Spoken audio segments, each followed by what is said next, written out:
Estamos en la escuela de la sabiduría, ¿cierto? Ya vamos avanzando bastante, ¿cierto? Amén. Ya estamos por ahí en el cuarto o quinto semestre, ¿cierto? De aprendizaje de la sabiduría. Yo creo que para este punto ya hemos dejado muchas cosas, ¿cierto? Si hemos sido obedientes, yo creo que hemos dejado el chisme, la murmuración, la ira, ¿cierto? Que debe haber menguado, ¿cierto? Las mentiras, esas cosas debemos de irlas dejando, porque de eso se trata, ¿no? De eso se trata, de estudiar la palabra, de obedecerla, de amarla, porque es lo que el Señor dijo: si me amáis, guardad mis mandamientos. Entonces no solamente el mundo tristemente dicen amar a Jesús y se alegran, pero pues no guardan sus mandamientos, entonces pues no es muy creíble, ¿cierto? Dice: este pueblo de labios me honra, pero su corazón está lejos de mí. Bien, dice así Proverbios capítulo 19, versículo 1, dice: mejor es el pobre que camina en integridad que el de perversos labios y fatuo. Bueno, allí yo cuando leía este versículo, yo trataba como de hacer la conexión, ¿cierto? Porque dice: mejor es el pobre que camina en integridad que el de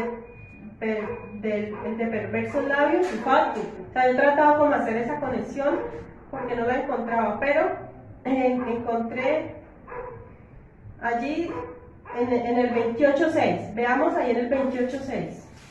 Proverbios 28.6. Hay uno que dice: mejor es el pobre que camina en su integridad que el de perversos caminos y rico. Ahí en este versículo ya añade la palabra rico, ¿cierto? Bien, entonces, la integridad pesa mucho más que la riqueza. Bueno, ¿qué es integridad primero que todo? Integridad significa, como lo dice la palabra, ¿cierto? Íntegro, completo. El Señor desea que nosotros estemos completos, que no nos haga falta nada, ¿sí? Que si amamos al Señor, le amemos y guardemos y amemos, obedezcamos toda su palabra, ¿cierto? No dejando algunas cosas de lado. Por ejemplo, si a usted antes le costaba decir la verdad, lo que el Señor desea es que hoy pueda decir siempre la verdad, ¿cierto? Y que vamos dejando todas esas cosas malas, que no solamente obedezcamos una parte de la Biblia, una parte, sino todo, porque recordemos que es lo que el Señor desea, ¿cierto? Una vida íntegra, una vida que amemos verdaderamente y obedezcamos la palabra de Dios. Dice: mejor es el pobre que se contenta con lo que tiene y retiene su integridad que la persona que trata de escapar de la pobreza siendo deshonesto. Bien, entonces allí hemos visto mucho también que en el libro de Proverbios nos habla acerca de los pobres, ¿cierto? Bueno, ¿y quién es el pobre? Bueno, el pobre no es el que no tiene nada, no. El pobre es el que tiene poco, pero tiene algo tiene, ¿cierto? Algo tiene el pobre. Y aún los más pobres pueden también dar. Todos tenemos algo que dar, ¿cierto? Pero la Biblia, ahí nosotros podemos decir, bueno, la Biblia nos habla mucho acerca de la pobreza. Hemos visto que hay muchas causas, y de una vez yo creo que voy a dar algunas de esas causas. Dice, bueno, una de las causas de la pobreza es la guerra, la violencia, la corrupción. Otra causa, los bajos ingresos. Otra que nos dice el libro de Proverbios, la pereza y la negligencia. Otra causa de pobreza es la desobediencia de la ley de Dios. Otra causa es el desempleo.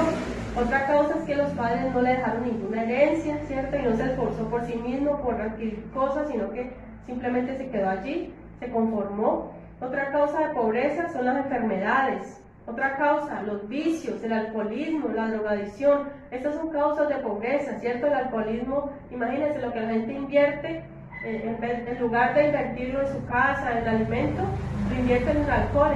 Esto trae ruina, esto trae pobreza. Bien, y bueno, aquí yo encontrando algunas de las causas del crecimiento de la población, parece que también es una causa de pobreza. Bueno, si hemos visto algunas causas de esa pobreza, son por culpa de muchas personas, pero otras no, ¿cierto? La Biblia no ataca, digamos, al pobre por su condición de pobre, ¿cierto? Sino que, como lo acabamos de leer, son muchas las causas de la pobreza. Pero lo que el Señor está diciendo aquí en este versículo 1 es que dice que es mejor el pobre, pero que camina en integridad, que el rico de perversos labios y fatuo, o sea, que aquella persona que habla a la ligera, que habla cosas perversas, cosas malas, y fatuo. Y fatuo es una persona necia, ¿sí? Fatuo y necio es sinónimo. Bien, versículo 2 dice: el alma sin ciencia no es buena, y aquel que se apresura con los pies peca. Bueno, aquí yo tengo otra Biblia, otra versión, se llama la Nueva Traducción Viviente, que ella nos va a ayudar un poquito. ¿Por qué? Porque es más entendible a nuestro idioma. Dice: el entusiasmo sin conocimiento no vale nada, la prisa produce errores. Bien, ¿qué nos quiere decir esto? Que nosotros muchas veces nos entusiasmamos con algo, ¿cierto? Nos dan de pronto alguna noticia o nos hablan acerca de algún negocio, y la persona llega y se entusiasma, se emociona, ¿cierto? Pero ¿qué está diciendo? Primero que todo, antes de que usted se emocione tanto, antes de que usted se entusiasme tanto en algo, en ese negocio, en ese empleo o lo que sea, primero medite las cosas, o sea, no tome decisiones a la ligera, ¿cierto? O sea, no se emocione en ese momento: ay, sí, yo tomo este trabajo, yo tomo este negocio, yo hago esto, yo voy a este viaje. ¿Por qué? Porque dice la Biblia que la prisa produce errores muchas veces. ¿Por qué? Porque estamos simplemente tomando emociones momentáneas, cosas que o sea, tenemos que ver el fondo, mirar las consecuencias. Bueno, ¿esto es de Dios o no es de Dios? ¿Es verdad o están ofreciendo algo muy bueno? Muchas veces nos ofrecen cosas demasiado buenas para ser ciertas y nos emocionamos. Entonces lo que la Biblia nos está haciendo el llamado es a que no nos apresuremos, que no nos dejemos llevar por el entusiasmo del momento, sino que meditemos las cosas y miremos las consecuencias que pueden haber, ¿sí? Porque a veces, muchas veces, eso de esas pirámides, ay, vea que usted invierte tanto y se va a ganar tanto, ¿cierto? Y nosotros, ay, sí, ¿cómo así? Inmediatamente vamos, cogemos prestado para meter a la pirámide, y al final, ¿qué pasó? Se perdió la plata. ¿Por qué? Porque eso no era la voluntad de Dios. O sea, de eso tan bueno no dan tanto. Entonces hay que tener cuidado. Dice: el que se apresura con los pies peca. Entonces es bueno guardar la calma, tomar las cosas con cabeza fría, ¿cierto?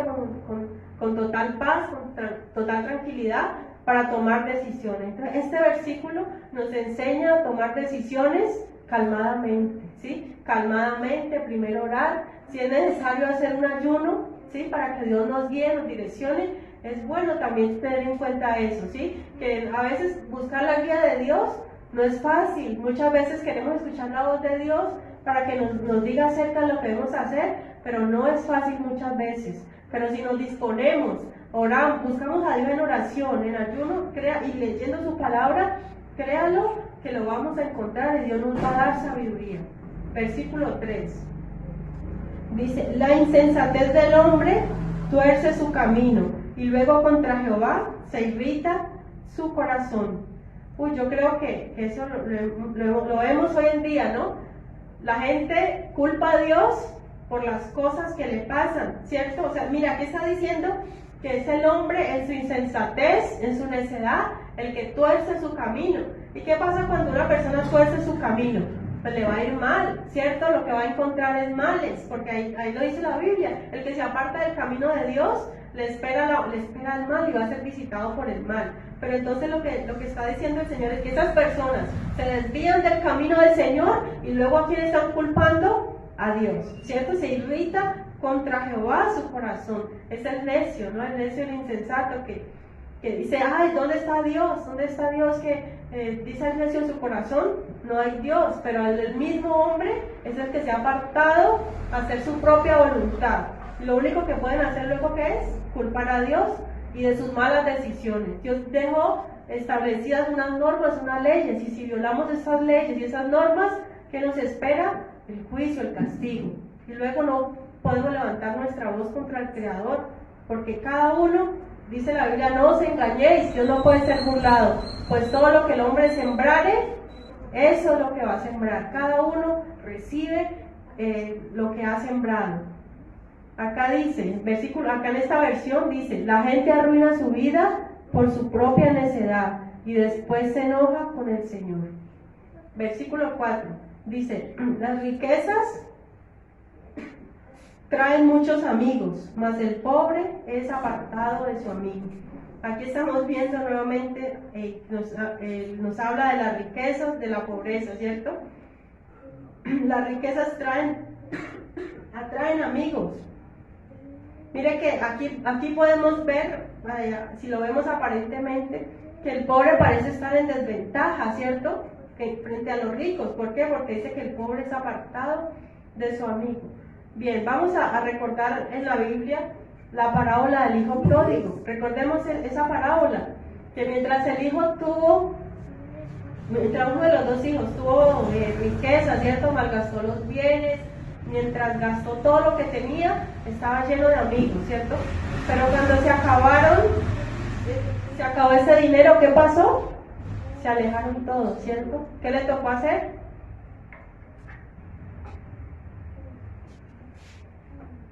Le tocó alimentarse de algarrobas de cerdos. ¿Por qué? Porque aquellos amigos de parranda, amigos de fiesta, ya no estaban.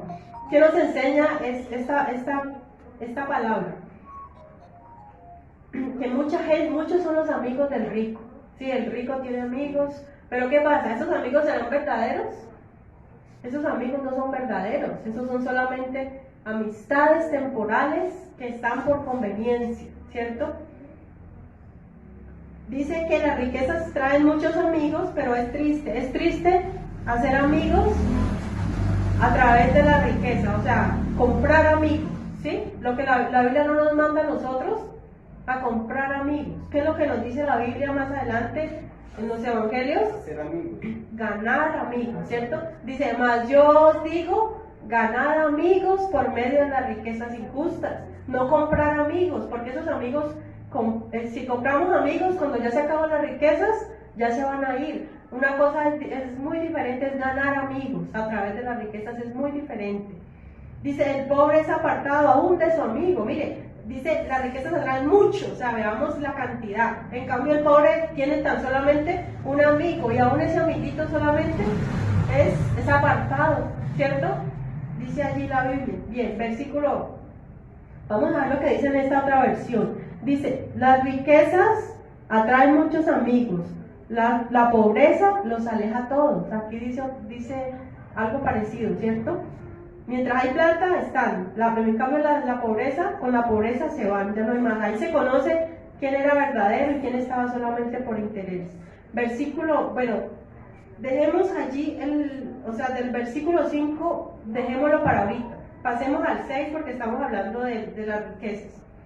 Dice, muchos buscan el favor del generoso y cada uno es amigo del hombre que da. Mire, tiene mucha conexión, ¿cierto?, con el versículo anterior. Bueno, ¿quién es el generoso? El generoso es aquella persona que da, ¿cierto?, que mucho da. Y esas personas, bueno, aquí muchos dirán, bueno, tenemos que ser generosos. Sí, debemos ser generosos, pero no con la intención de comprar esos amigos, ¿sí? ¿Por qué? Porque muchas personas, si ven que alguien es generoso, ¿qué pasa? Buscan el favor. Ustedes que la persona, cuando tiene dinero y cuando es generosa, las personas andan detrás de esa persona, ¿cierto? ¿Qué? Buscando el favor, ¿cierto? De alguna manera. Y dice, cada uno es amigo del hombre que da. Bueno, ahí tristemente el ser humano es muy interesado, ¿cierto? Por naturaleza somos interesados. Si vemos que alguien nos puede dar, ahí estamos. Pero mire que nosotros poco a poco debemos dejar eso. Debemos amar a las personas por lo que son y no por lo que nos pueden ofrecer, ¿sí? Recordemos que Jesucristo se entregó por amor de nosotros. Jesucristo vino, se despojó de todo lo que Él tenía y Él nos amó como nosotros somos. Mire que el único que nos ama incondicionalmente, así no tengamos nada, así estemos en la ruina total, es Jesús. Jesús no nos va a desechar a nosotros cuando no tenemos nada. Jesús está allí para nosotros en todo tiempo. El ser humano no, el ser humano es amigo, pero el que da. ¿cierto? Aquella persona dadivosa va a estar rodeado de muchos amigos, muchos falsos amigos, ¿sí? Bien, acá en esta versión dice, son muchos los que buscan favores del gobernante, todos son amigos del que da regalos. Bueno, acá ya habla de los gobernantes, y es así, los gobernantes tienen muchos amigos. Un pastor decía en estos días que mientras él era el presidente de UNICEF, tenía muchos amigos, todos le hablaban y todo, ya cuando ya dejó de serlo, ya muchos se fueron. Así es el ser humano. Y lo mismo los gobernantes, ¿cierto? Tienen muchos amigos, pero solamente por interés. Versículo 7. Dice, todos los hermanos del pobre le aborrecen, cuanto más sus amigos se alejarán de él. Uy, acá vemos que el pobre está como que en desventaja, ¿cierto? ¿Cómo así? ¿Cómo así bueno, pero allí no se refiere, de pronto usted va a decir, ay, ¿cómo así? Pero entonces a los pobres nadie los quiere. No, ¿cierto? No se refiere a eso, sino que se refiere que si se han tratado de comprar esas mientras tuvo dinero, trató de comprar amistades, ya cuando es pobre, pues ellas no lo van a querer, ¿sí? Eso es lo que quiere decir. Bien, dice, cuanto más sus amigos se alejarán de él. Buscará la palabra y no la hallará. Pero estos amigos no son los amigos reales, ¿sí? Estos no son amigos reales, estos son solamente amistades temporales. En esta versión de acá dice, los parientes del pobre lo desprecian, cuanto más lo evitarán sus amigos. Por más que el pobre le ruegue, los amigos ya no están. Nuevamente, o sea, estos versículos han sido dedicados para esas personas interesadas y también para aquellos que compran amistad. Entonces, ¿qué consejo nosotros debemos tomar ahí? Primero, no tratemos de comprar la amistad de nadie, ¿sí? Que nos quieran por lo que somos, ¿sí? No por lo que podemos ofrecer. Y segundo, no seamos nosotros interesados, no vemos a las personas por lo que nos puedan ofrecer, ¿sí? Ofrezcamos una amistad sincera, libre de interés. Eso es lo que el Señor desea de nosotros, que nuestro corazón sea un corazón puro, sea un corazón sin interés por lo material, ¿sí? Porque las cosas materiales, como ya todos sabemos, se acaban y más vale el alma. Lo que vale es el alma, el corazón de la persona, el ser, eso es lo que vale.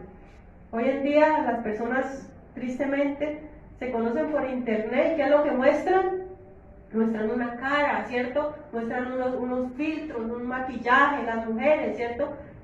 Muchas quieren mostrar algo, ¿para qué? Para atraer a ese hombre. ¿Y ese hombre cómo quiere atraer? Con el dinero, ¿cierto? Entonces mire que vivimos en un mundo de falsedad, donde no se ama la persona, sino que se ama la belleza física y se ama el dinero. Y esto es una realidad muy triste, pero el Señor desea que amemos de corazón. Eso dice el libro de Juan, amemos de corazón, no de palabras, no de labios para afuera, amemos de corazón. Amén. Estamos en el versículo 7, ya pasamos al 8. Dice, el que posee entendimiento ama su alma, el que guarda la inteligencia hallará el bien. Bien, otra vez, en el original, el literal dice, el que adquiere cordura ama su alma. ¿Sí? ¿Qué es cordura? ¿Qué es la cordura?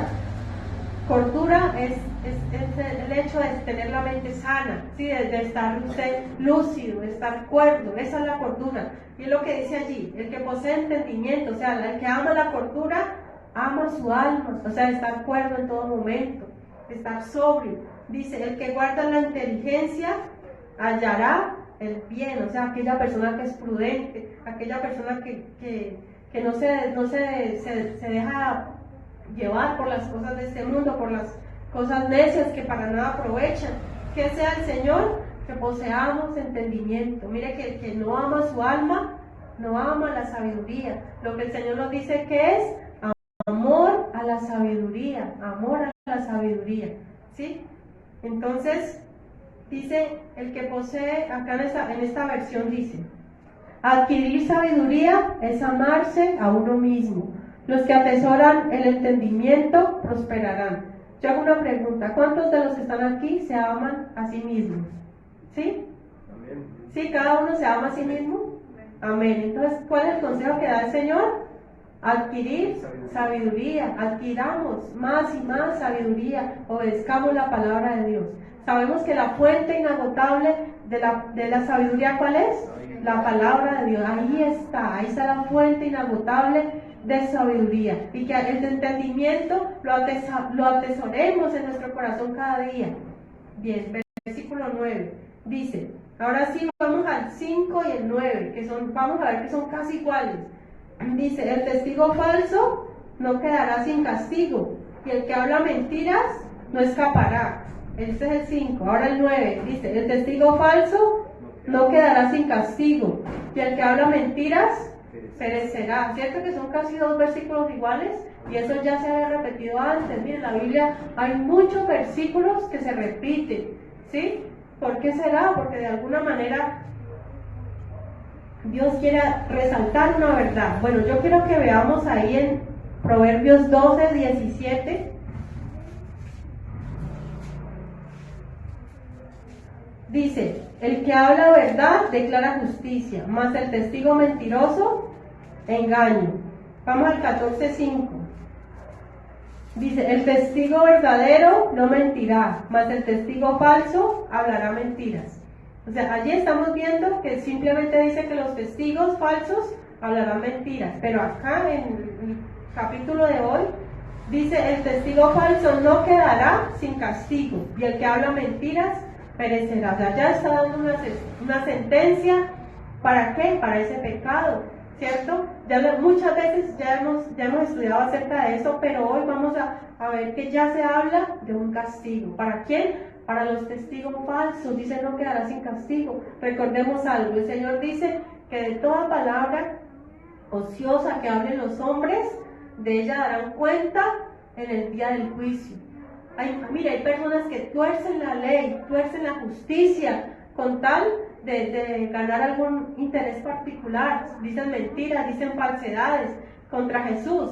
Contra Jesús se reunieron muchos testigos falsos. ¿Para qué? Para condenarlo, ¿sí? Y así mira, hay mucha gente inocente, cantidad de gente inocente en las cárceles, aún así han recibido pena de muerte. ¿Por causa de quién? De testigos falsos, de gente que habla mentiras, de que no les importa. ¿Por qué son testigos falsos? Muchas veces por dinero o por cualquier otra causa.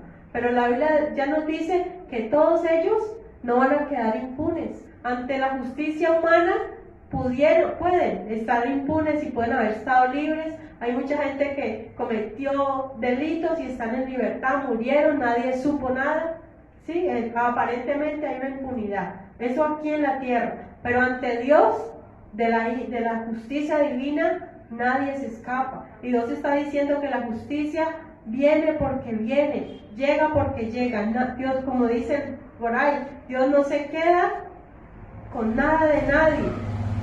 Esa parte de los testigos falsos forma parte de lo que dice allá en Proverbios 6:19, que 6 cosas aborrece Jehová, y dice, y aún 7 abomina su alma, ¿sí? ¿Cuál es la primera?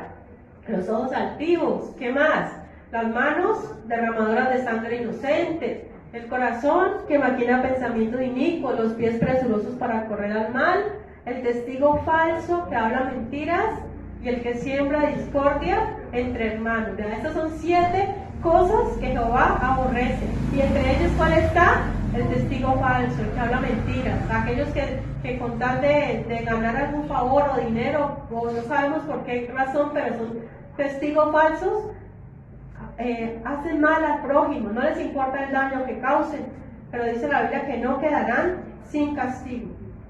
Bien, continuamos allí. Acá vamos a ver, dice, acá en esta versión, dice, el testigo falso no quedará sin castigo, y el mentiroso será destruido. Uy, ya nos está hablando también de los mentirosos. Dice la Biblia en el libro de Apocalipsis que los mentirosos tendrán su parte en el lago que arde con fuego y azufre. Mire que hay un lugar especial. ¿Para quién? Para los mentirosos. Sí, dicen todos los mentirosos, así como hay un lugar para los adúlteros, para los fornicarios, para los brujos, los hechiceros, para los blasfemos, ¿cierto? Ahí hay una lista grande, ¿cierto? También hay un lugar para quién? para los mentirosos, aquellos que se deleitan en las mentiras, se gozan diciendo mentiras. Bien, continuamos, estamos en el versículo 10. Dice, no conviene al necio el deleite, cuanto menos al siervo ser señor de los príncipes. Bueno, allí está diciendo, mire, el insensato no valora lo que tiene. Es como el esclavo que se convierte en heredero, como administra los recursos. ¿Cómo administrará los recursos si nunca se preparó para ello? Ahí nos está hablando, amados hermanos, ahí estamos, voy a leer lo que dice esta versión. No es correcto que un necio viva rodeado de lujos, ni que un esclavo gobierne sobre príncipes. O sea, esas dos cosas no están bien. ¿Por qué? Porque el necio desprecia la sabiduría, el necio desprecia las cosas buenas, por eso no le conviene, no merece disfrutar de lujos. Y dice que ¿por qué a un esclavo no le conviene gobernar? ¿Por qué? Porque no está preparado. ¿Se imagina un esclavo gobernando? ¿Qué va a hacer mientras gobierne? Va a ser una persona dura, tirana, ¿cierto? No va a ser bien, no va a gobernar de una manera positiva, al contrario, va a ser tal vez el peor gobernante que pueda haber. ¿Por qué? Porque no se ha preparado. ¿Cómo? Un esclavo esclaviza. Exacto, un esclavo con su mentalidad esclaviza, ¿cierto? Entonces por eso no es conveniente. Dice ahí el versículo. Continuamos. Dice versículo 11. La cordura del hombre detiene su furor y su honra es pasar por alto la ofensa. Bueno, ya habíamos hablado de la cordura. ¿Qué nos hace a nosotros detenernos cuando nos enojamos, cuando nos llenamos de ira? ¿Qué nos hace como parar y decir, calma, alto, y no cometer una locura? ¿Qué? La cordura. O sea, todo esto que estamos aprendiendo, ¿cierto? Se llama ¿qué? Cordura, sabiduría, ¿cierto? Todo esto nos va a evitar que cometamos locuras, que actuemos apresuradamente, ¿sí? Entonces, dice, la cordura del hombre detiene su furor, que yo creo que a ninguno de nosotros nos gusta enojarnos, ¿cierto? No queremos ver esa parte negativa de nosotros, ¿cierto que no? ¿Por qué? Porque pasan cosas, cuando nosotros nos enojamos, nos salimos pues de nuestros cabales, ¿qué pasa? Pasan cosas malas, ofendemos a otros, herimos a las personas, a los que más queremos, los ofendemos, les decimos cosas que luego estamos arrepentidos, ¿cierto? Y hay cosas, mire, hay veces, aunque uno pida perdón muchas veces, al que uno ha ofendido, esa es como difícil de sacar de ahí del corazón, ¿cierto? Vean, me dijo que, por ejemplo, cuando es nuestro hijo, me dijo que fue un error, fue un error haberlo tenido, yo no estaba planeado. ¿Se imagina decirle a uno eso a un hijo en un momento de ira? Luego, el que, aunque usted le pida perdón, bueno, trata de sanar su corazón, pero eso ya está allí, eso ahí queda marcado, ¿cierto? En el corazón de él. ¿Por qué? Porque son palabras hirientes. Por eso el Señor nos amonesta que nos calmemos cuando estemos en esos momentos de ira, de furor. Que Dios mío, ayúdanos ¿a qué? A tener cordura, a ser cuerdos, a ser prudentes. Dice, y su honra es pasar por alto la ofensa. No es fácil, cuando alguien nos ofende, no es para nada fácil. Uno hacer como que si no oyó nada. ¿Cierto que no? A ninguno nos gusta que nos ofendan, ¿cierto? Y nosotros muchas veces también hemos ofendido a otros. Pero la Biblia dice que es una honra poder ignorar la crítica, ignoremos esas ofensas, ¿sí? que contra nosotros en todo momento, tal vez en nuestra casa, nuestros compañeros de estudio, de trabajo, vecinos, ¿cierto? Ellos nos ofenden continuamente. Pero ¿qué dice la Biblia? Es una honra para nosotros, ¿qué? Pasar esa ofensa, o sea, pasarlo por alto. En esta versión dice, las personas sensatas no pierden los estribos, se ganan el respeto pasando por alto las ofensas. O sea que es de admirar Una persona que pasa por alto una ofensa es admirable. Versículo 12. Dice, como rugido de cachorro de león es la ira del rey, y su favor como el rocío sobre la hierba. Cuando un cachorro de león, cuando un león ruge, ¿qué pasa? Toda la selva se atemoriza, ¿cierto? ¿Por qué? Porque el león tiene la capacidad de cazar, de destruir a los otros animales, ¿cierto? Y así cuando el rey, el gobernante, ¿cierto? El jefe se enoja, así mismo causa temor a todos los que están allí. O sea que es mejor no hacer enojar al rey, ¿cierto? Es mejor tenerlo contento. ¿Por qué? Porque su favor es como el rocío de la hierba, o sea que el favor del rey viene bien. ¿Cuántos no queremos contar con el favor del rey, ¿cierto? Y más de Dios, imaginemos eso. Tomémoslo nosotros como Dios con nosotros. O sea, no hagamos enojar a Dios, que Él no esté enojado con nosotros, al contrario, que contemos con el favor de Él, ¿cierto? Qué bueno es contar con el favor de Dios. ¿Qué pasa? Cualquier cosa nosotros le pedimos y Él nos escucha, o sea, contamos con su bendición, con su favor y no con su ira. Tristemente el mundo conoce la ira de Dios.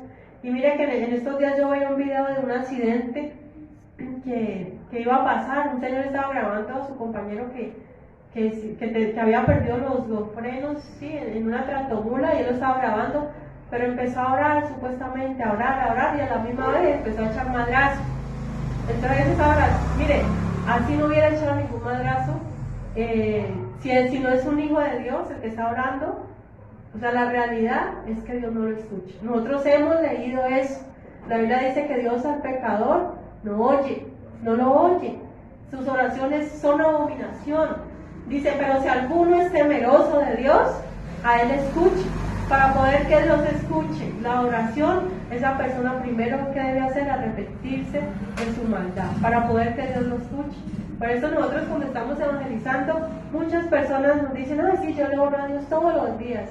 Y pues le quieren hacer creer a uno que quieren esa comunión con Dios, ¿sí? Pero la realidad es que no. Si no se han arrepentido, si no han nacido de nuevo, no hay esa comunión, no existe. Así ellos oren, así ellos digan, yo oro, yo rezo, las oraciones no suben a la presencia de Dios, ¿sí? ¿Por qué? Porque el pecado, dice la Biblia, nuestro pecado ha hecho división entre Dios y ustedes. Entonces hay una división y no es posible que Dios escuche esas oraciones. Antes de eso, ¿qué tienen que hacer? Arrepentirse de su pecado y su maldad para poder que Dios les escuche. Amén. Bien, versículo acá en esta versión dice, el enojo del rey es como el rugido del león, pero su favor es como el rocío sobre el pasto. Versículo 13 dice, dolor es para su padre el hijo necio, y gotera continua las contiendas de la mujer. Uy, o sea que los hombres también tienen su corazoncito, ¿cierto? El hombre siente también, ¿cierto que sí? El hombre es el fuerte, ¿cierto? Pero mira, aquí dice que al hombre también le causa dolor cuando hay un hijo necio, ¿cierto? Ya habíamos visto que es a la mujer la que le causaba el dolor, ¿cierto? El hijo necio, pero acá ya vemos que al hombre también le causa dolor. Y ahora, si este mismo hombre tiene una mujer que es contenciosa, imagínense este pobre hombre, la vida de este hombre, o sea, definitivamente es una escena triste para un hogar. ¿Qué queremos nosotros? ¿Qué es lo que más deseamos nosotros en nuestro hogar? Sino es la paz, ¿cierto? Que se respire paz, que no iba como en una pelea continua, ¿cierto? En un ring, ¿cierto? ¿Cómo es que dice? ¿Cierto? Ahí continuamente, como cuando llegó el uno, llegó el hijo malcriado, el hijo necio, el hijo grosero, el hijo perezoso, el hijo que no hace nada de la casa, ¿cierto? Que la manda la mamá inmediatamente está contestando. Esos son los hijos necios, ¿cierto? El negligente, el perezoso, el necio, el que avergüenza. Esos son los hijos que avergüenzan. Los hijos malcriados, a los que no los disciplinaron cuando estaban pequeños. Esos son los hijos necios y malcriados. Y bien, ahí nos habla también de la mujer. ¿Qué dice la mujer? Aquella mujer que desde temprano está peleando, está en contienda, ¿cierto? Y ese pobre hombre, ¿qué pasa? Como que la cabeza se le vuelve grandota. Y la compara como a qué? Como a una gotera continua. O sea, ¿qué malo pues cuando uno se acuesta y escucha que de pronto una llave quedó encerrada? ¿Qué pasa? Toca ir y cerrarla, porque no, si no es difícil, yo creo que dormir. ¿Cierto? ¿Por qué? Porque es una gotera. ¿Y qué pasa con una gotera continua cuando está cayendo sobre algo, sobre una piedra? Mire, por dura que sea la piedra, la daña, la descuartiza, ¿cierto? La acaba. Así mismo, ese hogar, si esa mujer no deja su vicio, su forma de ser contenciosa, ¿qué pasa? Ese hogar lo más probable es que termine acabándose. ¿Cierto? ¿Por qué? Porque el hombre ya no va a resistir, ¿cierto? Eso da tanto, es tan continuo, es todos los días lo mismo que el esposo dice, no, yo mejor me voy porque hay otro proverbio que dice que es mejor una casa pequeña, vivir en casa pequeña que en casa espaciosa con mujer rencillosa, o sea, mujer que le gusta la pelea, la contienda. Bueno, allí no le está diciendo nada a los hombres, ¿cierto? Pero ¿qué de un hombre violento? O sea, también, obviamente, si la Biblia le da a las mujeres, obviamente, el hombre también debe ser un hombre ejemplar, debe ser un hombre prudente, un hombre amoroso. La Biblia le manda al hombre a ¿qué? A amar a las esposas, a no tratarlos duras ni ásperamente. Eso es lo que la Biblia o sea, la Biblia manda a todos, manda a los hijos, dice, hijos, obedeced a vuestros padres, porque esto es justo.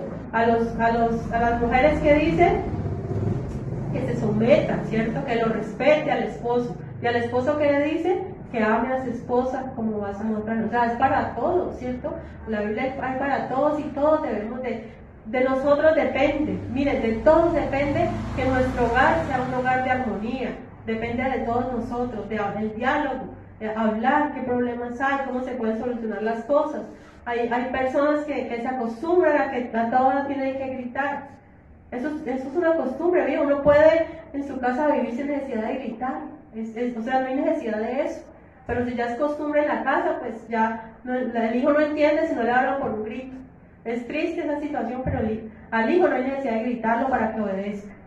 Al hijo simplemente se le enseña que obedezca y ya. Y no hay que estarle diciendo, va a empezar a contar. 1, 2, empiezan a contar y a contar y a contar. ¿Y qué pasó al hijo? Al final no hizo caso, ¿sí? Entonces, lo que hay que hacer es, en autoridad, si la mamá y el papá dieron una orden al hijo, eso no es negociable. Si hay cosas que no se deben negociar, el hijo debe obedecer lo que los padres le han mandado. Bien. Estamos acá en el 13, dice, acá en esta versión, dice, el hijo necio es una calamidad para su padre, una esposa que busca pleitos, es tan molesta como una gotera continua. Listo. Versículo 14, dice, la casa y las riquezas son herencia de los padres, mas de Jehová la mujer prudente. Uy, aquí está diciendo que los padres deben dejar herencia a los hijos, ¿cierto? Eso dice la Biblia. Los padres deben de trabajar para que a los hijos no les toque tan duro empezar desde cero, ¿cierto? Porque nosotros como padres debemos de trabajar ¿para quién? Para nuestros hijos. Dice la Biblia que los padres trabajan para los hijos y no heredan a los hijos, y los hijos no van a heredar a los padres. ¿Por qué? Pues porque el padre muere primero. El padre es el que debe de dar herencia a los hijos, ¿sí? Bueno, los que no recibimos nada, gloria a Dios, Dios nos ha dado también y nos va a dar, sí, y sí vamos a poder con la ayuda del Señor dejar algo por lo menos a nuestros hijos. Esperamos que así sea, que nos esforcemos bastante. Pero ¿qué dice? Dice, eso son herencia de los padres, ¿sí? Pero la mujer prudente no es algo que se pueda heredar. La mujer prudente es Jehová mismo el que la da. Entonces, yo hago una pregunta a los hombres que hay aquí. ¿Ustedes quieren mujer prudente? Amén. Sí, amén o no amén. ¿Sí? Bueno, entonces, ¿quién se las dio? Dios. Dios. Entonces, ¿a quién debe agradecer por esa mujer prudente? A Él. A Dios. Sí, o sea que es un don de Dios, es un regalo de Dios. Entonces el hombre debe de darle gracias a Dios, y los que son solteros deben de pedir a Dios que sea Él el que les dé. Mire, si ustedes van a escoger, ustedes escogen una mujer bonita, ¿cierto? Tal vez, esta es la que yo quiero, pero ustedes deben de pedírselas a Dios, que sea Dios que sea una mujer prudente, porque como decíamos ahora rato, la belleza sin gracia, dice la Biblia que la mujer hermosa y apartada de razón es como un zarcillo en el hocico de un cerdo. O sea, está desperdiciada totalmente. Si es una mujer que no teme a Dios, para nada va a servir. O sea, solo ni de adorno siquiera. ¿Por qué? Porque se ve feo, porque es algo ordinario, algo que no conviene, algo que no calza. Entonces, al hombre, el Señor ha premiado a muchos hombres con mujeres prudentes. Entonces, sépanla valorar, sépanla amar, y estén muy agradecidos por estas mujeres prudentes, ¿sí? Porque la Biblia dice que muchas mujeres hicieron el bien, mas tú sobrepasas a todas ellas. Y la mujer que teme a Jehová, esta será alabada, ¿sí? Porque nosotras como mujeres cristianas no buscamos agradar al hombre, sino a Dios, y deseamos pues que nuestro hogar funcione, que nuestro hogar marche, que todo esté bien, que todo esté en orden. No nos gusta tampoco cuando hay pleitos, cuando hay disensiones, cuando el hijo es grosero, no, o sea, nosotras queremos esa paz, ¿sí? Que el hombre no sea duro, que el hombre no sea malgeniado, o sea, que se sepa controlar, o sea, que mantengamos pues un equilibrio en nuestra casa, en nuestro hogar, que si llegó alguien de afuera que no es cristiano,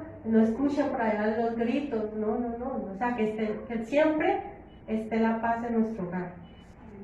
Bien, vamos a ver qué dice acá en esta versión. Estamos en el 14, dice: los padres pueden dar herencia a sus hijos, casa y fortuna, pero solo el Señor puede dar una esposa comprensiva.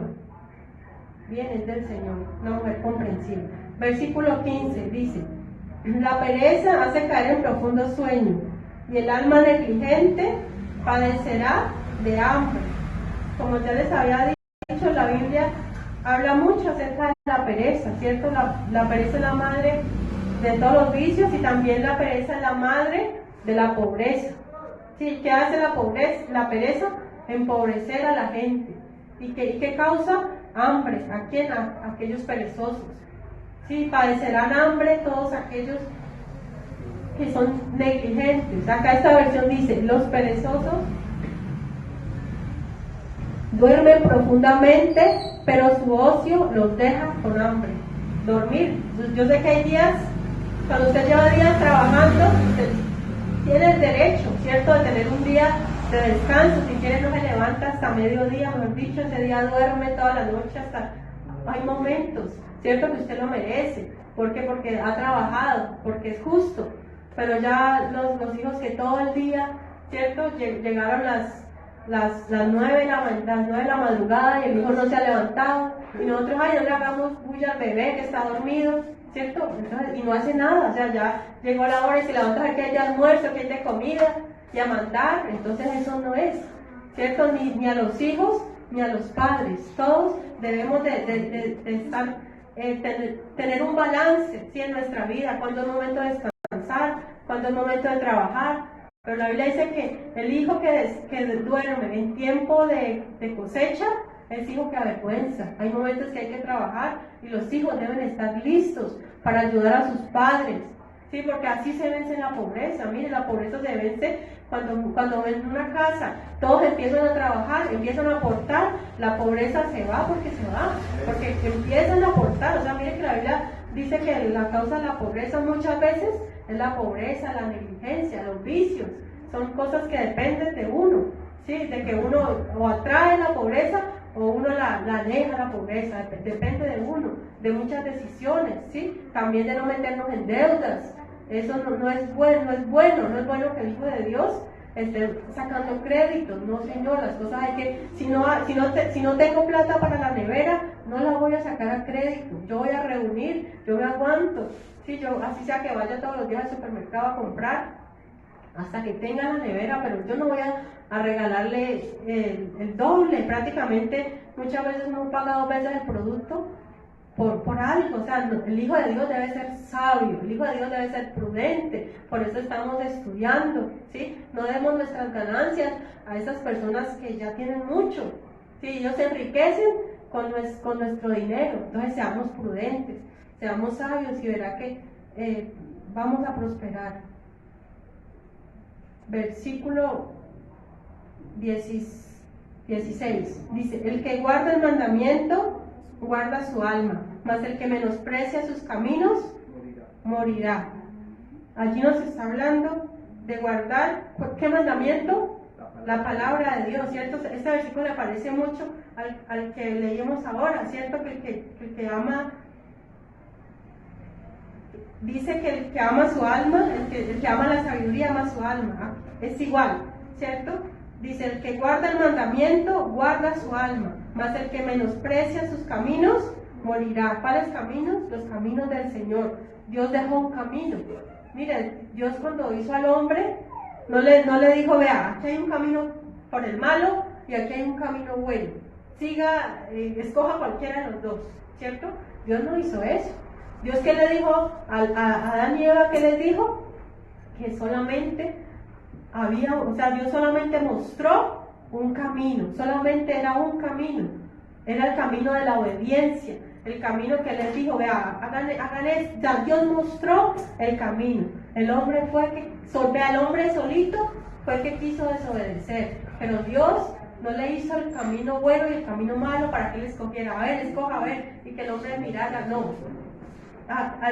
Al principio había solamente un camino, recordemos eso. Dios hizo sus mandamientos y sus leyes y les dijo: anden por este camino y por estas leyes, anden en mis leyes y en mis estatutos, ¿sí?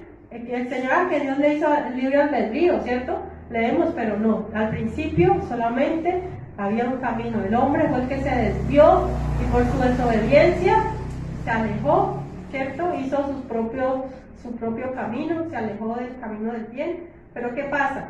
El que guarda el mandamiento guarda su alma. O sea que guardar la palabra de Dios es amarse a sí mismo y es librarse. Mire, el camino del Señor no es fácil. El camino angosto no es fácil, pero sí es el más seguro. Eso yo siempre lo hemos dicho, ¿cierto? El más seguro. Usted está seguro en el camino del Señor, aunque hayan dificultades, aunque hayan tropiezos, pero usted va tranquilo y confiado. Dice: más el que menosprecia sus caminos morirá. O sea que dice la Biblia que la paga del pecado es la muerte. Versículo 17 dice: a Jehová presta el que da al pobre, y el bien que ha hecho se lo volverá a pagar. Uy, ¿cómo así? O sea que es bueno dar al pobre, al que no tiene. Sí, Señor. Es bueno prestarle a Dios, porque Dios sí sabe pagar, Dios sí sabe recompensar. La Biblia dice: cuando hagan un banquete, no inviten al rico, porque ustedes lo hacen, si invitan a un rico es con la intención de que él los vuelva a invitar y aún les añada más. No, pero el propósito de ustedes, ¿cuál sea?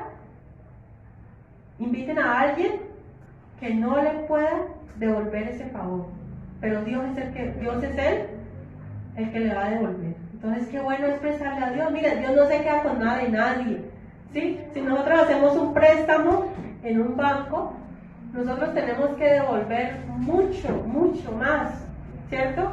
Ellos dicen que el 10, que el 20, pero usted hace las cuentas, usted les sale devolviendo a ellos mucho, casi que el capital completo, y a veces, dependiendo de las cuotas que sean, a veces les pagan mucho más de lo que le prestan a uno. O sea, muchas veces. Mientras que si uno le presta a Dios, imagínense cómo Dios no va a devolver con muchos intereses, o sea, multiplicado, no sabemos cuántas veces, pero tengamos la confianza que si nosotros le damos a un pobre, esa plata no está perdida. Es una inversión que se hace, ¿sí? Es una inversión que se hace. Y no pensemos solamente en dinero. ¿Por qué? Porque es que hoy en día, tristemente, mira, hay personas que alguna vez, en algún momento se encontraron en una dificultad y pidieron, recogieron, les pareció bueno, ¿cierto? De pronto el negocio, y siguieron pidiendo. Bueno, no es esa clase de dádiva, ¿sí? Sino alguien que realmente lo necesite, y no necesariamente dinero, también puede ser una remesa, un vestido, algo que la persona necesite, que usted vea que realmente lo necesite, ¿sí? Yo tampoco recomiendo que den para vicio, porque hay personas, me pidió una moneda, no, yo le doy, él es pobre, yo le doy, pero ojo, porque, o sea, personalmente yo no le daría a alguien que yo sé que se lo va a gastar en vicio, o sea, yo prefiero darle un pan, ¿cierto? Y que se lo coma, y bueno, le sacie su hambre, porque ellos mantienen con hambre también, pero no puedes darle para el vicio, porque ahí no creo que sea conveniente. Bien, versículo 18 dice: castiga a tu hijo en tanto que hay esperanza, mas no se apresure tu alma para destruirlo. Nos está diciendo que es necesario corregir al muchacho. ¿Por qué? Porque la necedad viene ligada al muchacho. Nadie nace sabio, ninguno de nosotros nació con sabiduría, no, todos nacimos siendo necios, con la necedad está ligada al muchacho. El niño desde pequeño quiere levantar la mano contra la madre, ¿cierto? A él nadie le ha enseñado, y sin embargo usted va a los bebecitos que ya quieren pegarle a la mamá, ¿cierto que sí? ¿Por qué? Porque eso es algo natural del ser humano. Pero eso el padre, bueno, la madre principal, bueno, los dos, ¿cierto? Pero la madre es como la que pasa más tiempo con el niño, es la que debe de corregir, a nomás vean esa desobediencia, esa rebeldía inmediatamente, no esperar a que avance. Hay niños chiquiticos que uno los ve que ya le contestan a la mamá, incluso le pegan. Hay niños así chiquiticos que le pegan a la mamá, le hacen pataletas, bueno, todas estas cosas. ¿Y qué pasa? La mamá se ríe, la mamá celebra. ¿Qué pasa? Este hijo es un hijo que avergüenza, va a ser causa de dolor. Pero la Biblia dice que cuando está pequeño hay esperanza, ¿cierto? Mientras está chiquito hay esperanza. Ya cuando creció, ya cuando tiene 18 años, ya es muy difícil, ¿cierto? Ya lo que fue. Entonces desde chiquitos, desde 1 añito, 2 añitos, ya hay que empezar a corregirlos, ¿sí? ¿Por qué? Porque eso es una prueba de que los amamos, de que no queremos verlos mal, que cojan el camino equivocado. Dice, mas no se apresure tu alma para destruirlo, tampoco es que lo va a matar, ¿cierto? Nosotros teníamos unos vecinos que castigaban a los hijos de una manera muy salvaje. Sí, ellos cogían y las manitos las ponían en la estufa. O sea, ¿qué es eso? ¿Cómo van a hacerle eso a un niño? Y más por comida, porque los muchachos, bueno, esto no era una corrección, sino que los niños les daba hambre, iban a buscar algo en la comida y los castigaban. O sea, eran unos castigos muy severos. Eso tampoco es. La Biblia dice que hay que castigar al hijo con vara, o sea, con medida, ¿sí? Sin sobrepasarse. Bien, versículo 19 dice: el de grande ira llevará la pena, y si usa de violencias añadirá nuevos males. Nuevamente el Señor nos está diciendo que hay unas consecuencias para la persona que obra con ira, con furor. Sí, dice llevará la pena. Y si es violenta, ¿qué pasa? Peor aún. Eso lo hemos visto muchas veces. ¿Cuántas personas por una simple ira, en estos días nomás yo creo que vieron un video de una persona que estaba parada con un casco, pasó el otro, sin querer tal vez le tumbó el casco, y ya por eso nomás se enojó y mató a la otra persona. Si no hace mucho pasó aquí. Entonces mire, solamente es una persona que está cargada de ira, de demonios también. Yo creo que no solamente la ira, porque es una persona que mate a otra simplemente por eso, debe tener una posesión demoníaca. Pero la Biblia nos enseña que no nos dejemos llevar por la ira, que nos controlemos. Sí, hay un fruto del Espíritu, que dice, mas el fruto del Espíritu es amor, paciencia, templanza, dominio propio. El Señor nos ha dado a nosotros dominio propio, ¿sí? No es que, ay, no, yo no me puedo controlar, me es difícil. No, el Señor a nosotros nos dio, o sea, tenemos la capacidad de controlarnos, tenemos la capacidad de quedarnos callados, aunque nos estén ofendiendo, tenemos la capacidad. Yo sé que no es fácil. ¿Quién dijo que era fácil? No, pero si el Señor lo dijo, es porque así es.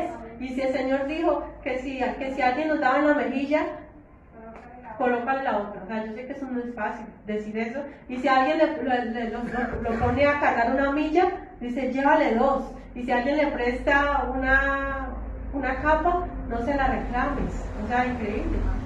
Mire que cumplir la palabra no es fácil. Y muchos dirán, no, eso ya no me gusta, eso era en otros tiempos. Pero la Biblia dice que Jesucristo es el mismo, de ayer, hoy y por los siglos de los siglos. Y los cielos y la tierra pasarán, menos su palabra. La Biblia dice que cumplamos con la ley de Cristo. Gloria a Dios. Versículo 20 dice, escucha el consejo y recibe la corrección, para que seas sabio en tu vejez. Mire, aquí está hablando ¿a quién? A los jóvenes. ¿Qué les está diciendo a los jóvenes? Escucha el consejo. ¿De quién? De tus padres, de la Biblia, y recibe corrección. Cuando su padre lo corrija, escuche, ¿sí? ¿Por qué? Para que seas sabio en tu vejez, ¿sí? Tal vez muchos dirán, no, tal vez no llegamos a viejo.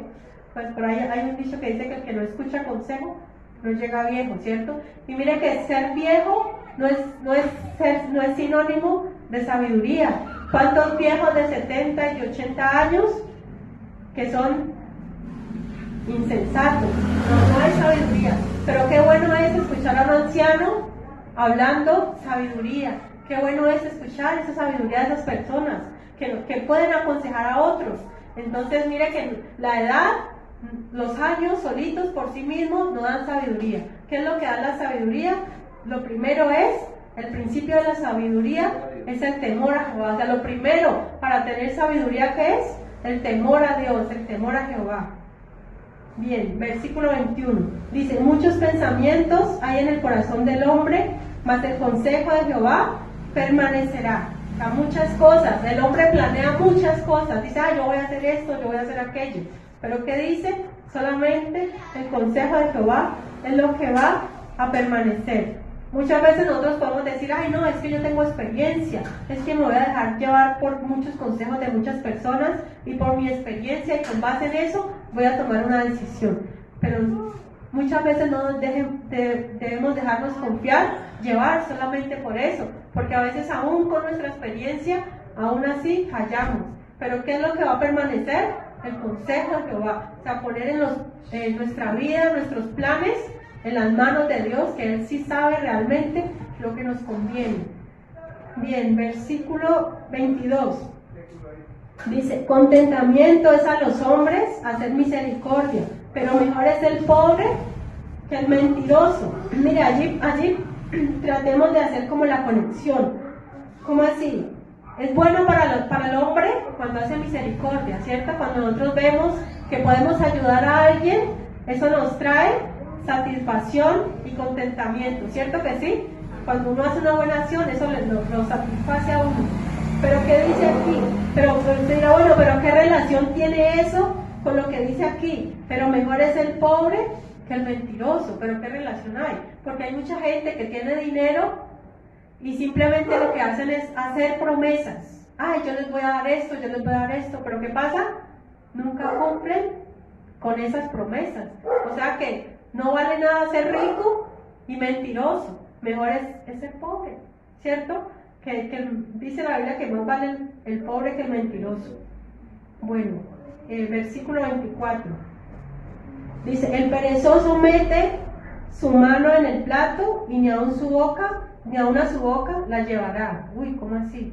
Eso es como exagerado, ¿cierto? Porque los perezosos sí les gusta comer, ¿cierto? Y no les da pereza comer. Bueno, es que la Biblia también tiene algo de humor, así como ese programa de Celio, ¿cierto? Que usted dirá, uy, ese programa de Celio es como muy exagerado, ¿cierto?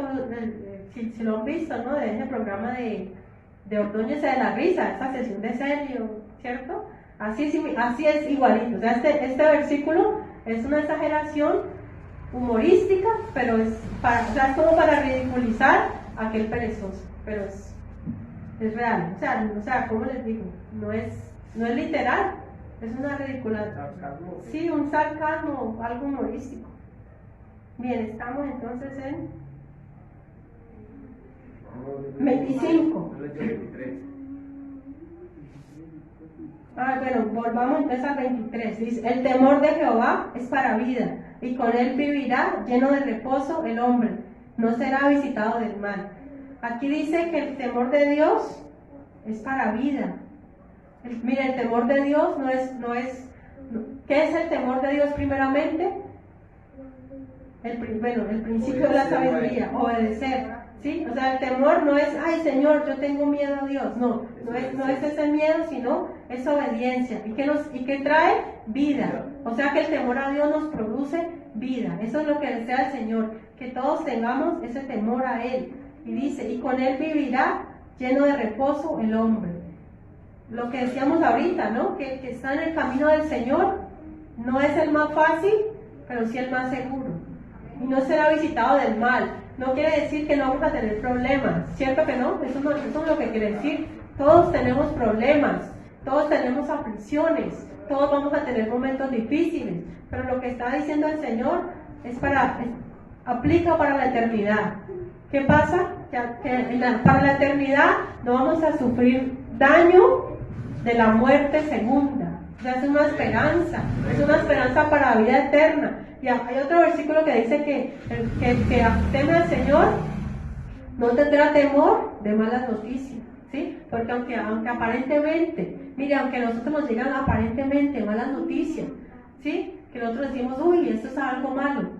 Mire, para Dios nada es, para Dios todo ya está planeado. Y dice la Biblia que los que aman a Dios, todas las cosas les ayudan a bien. Para lo que a nosotros puede parecer una enfermedad grave, puede parecer un accidente, puede parecer algo así, Dios ya sabía eso. Y no es un accidente, son los planes de Dios, los planes perfectos de Dios. Y si estamos en la voluntad de Dios, nada de eso nos va a dañar. Sí, porque es parte del plan, del propósito de Dios. Bueno, vamos a ver si acabamos de terminar o si no, dejamos allí. Dice versículo 25. Viene el escarnecedor y el simple se hará avisado, y corrigiendo al entendido, entenderá ciencia. Bueno, ¿quién es el escarnecedor? Es la persona que se burla de los otros, ¿cierto? Pero ¿qué pasa? Cuando se viene el escarnecedor, el simple. ¿Quién es el simple? El simple es el que está como no se debate, no sabe si es necio, ¿cierto? Ahí está apenas. O sea, el simple todavía se puede orientar, ¿sí? Ese es el simple, el que es ingenuo, pero todavía se le puede guiar. Entonces, el simple aprende por el error del otro, por la herida del otro. O sea, escarmenté en cabeza ajena, será avisado, pero corrigiendo al entendido entenderá ciencia. O sea que al sabio, con una pequeña corrección le basta. Al sabio no hay que darle látigo, no. Al sabio simplemente se le corrige suavemente y con eso nomás tiene y corrige su camino. Y hay otro proverbio que dice, corrige al sabio y te amará, ¿cierto? Y eso también aumentará su saber. Entonces qué bueno que nosotros cuando recibamos con amor la corrección de Dios, ¿sí? Eso dice la Biblia. Bien, versículo 26. El que roba a su padre y ahuyenta a su madre es hijo que causa vergüenza y acarrea oprobio. Tremendo, ¿no? O sea, primero roba al padre, o sea que deja a la madre sin nada, porque el padre es el del dinero, ¿cierto? Y ahuyenta a su madre, o sea que la madre al ver que no hay plata, pues se tiene que ir, ¿cierto? Pero es hijo que avergüenza y acarrea oprobio. Mire que yo no hace mucho escuché un caso aquí en Yumbo de un hijo que mató a la mamá por robarse la casita que ella tenía. Sí, por ahí en Panorama, la mató. Entonces, qué terrible, amados hermanos, que el propio hijo robe al padre y a la madre la haga ir de la casa. Hay hijos así que no les mire, hay hijos que han sacado a la calle a la mamá de su propia casa. Increíble eso, pero es cierto. Entonces, es un hijo que avergüenza, no, pues que se puede esperar. Pero recordemos que al principio los niños deben ser corregidos por nosotros los padres. Si nosotros damos una buena educación a ellos no van a hacer estas cosas. Versículo 27 dice, cesa, hijo mío, de oír las enseñanzas que te hacen divagar de las razones de la sabiduría. Es decir, si usted deja de escuchar la palabra de Dios. ¿Qué va a pasar? ¿Qué va a pasar si usted se aleja de las enseñanzas? Va a divagar, o sea, va a andar como sin dirección. Versículo 28. El testigo perverso se burlará del juicio y la boca de los impíos encubrirá la iniquidad. 29. Dice: preparados están juicios para los escarnecedores y azotes para las espaldas de los necios. Mire, así los testigos perversos se burlen, digan: no me burlé, torcí la justicia. Dice, así ellos hagan eso, y la boca de los impíos encubre la maldad, o sea que son testigos falsos, son mentirosos. ¿Qué dice? El versículo 29, preparados están juicios para los escarnecedores, o sea, para ellos, para los burladores, y azotes para las espaldas de los necios. O sea que hay un juicio, hay un castigo para todos aquellos que creen que no, que se burlaron de la justicia. Ante la justicia de Dios nadie se burla. Aquí, humanamente, existen muchas burlas, se puede burlar, se puede torcer la justicia, pero la humana, porque la justicia de Dios jamás se va a torcer. Y ante el juicio del trono blanco, estas personas van a estar de pie para recibir juicio. Y a Dios no habrá nadie que lo pueda chantajear, no habrá ningún testigo falso en ese día. En ese día Jesucristo va a sentarse como el juez y Él va a juzgar, y en ese momento no va a haber misericordia, no va a haber perdón. El perdón es ahora. Amén. Estemos de pie, amados hermanos. Alcanzamos a acabar este capítulo. Como les digo,